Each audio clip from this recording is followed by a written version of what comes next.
আজ আমার একটু তাড়া রয়েছে, তাই খুব তাড়াতাড়ি ঝটপট একটা রাইস বানিয়ে ফেললাম। দেখুন, চলুন আপনাদের সঙ্গে একটু শেয়ার করি, আপনাদেরও ভালো লাগবে। Butter garlic mushroom rice. মাশরুমটাকে খুব ভালো করে ধুয়ে এইভাবে কেটে নিয়েছি। এখানে আমি 250 মাশরুম ব্যবহার করেছি। দিলাম 2 চামচ রিফাইন তেল, 1 চামচ বাটার, একটা গোটা রসুন কুচো করে কেটে দিয়েছি।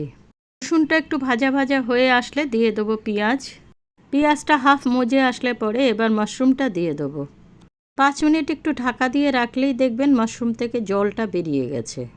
এবার দিলাম নুন, গোলমরিচের গুঁড়ো, ভালো করে নাড়াচাড়া করে এবার রাইসটা দিয়ে দেবো। রাইসটা আমি 80% কুক করে রেখেছিলাম। এটা আমার ডেইলি ঘরের চালই, আপনারা ইচ্ছা করলে বাসমতি রাইস ইউজ করতে পারেন। এবার দিলাম আরও 1 চামচ বাটার, গোলমরিচের গুঁড়ো, টেস্ট অ্যাকর্ডিং নুন। সবগুলো খুব ভালো করে নাড়াচাড়া করে এবার উপর দিয়ে দেবো এগ ভুর্জি, কিছু ভাজা পেঁয়াজ। ব্যাস, রাইসটা রেডি হয়ে গেল। একবার এইভাবে বানিয়ে খেয়ে দেখবেন, অসাধারণ টেস্ট হয়, এর সঙ্গে আর কিছুই লাগে না। ভিডিওটি ভালো লাগলে লাইক, কমেন্ট, শেয়ার, চ্যানেলটাকে একটু সাবস্ক্রাইব করে দেবেন প্লিজ।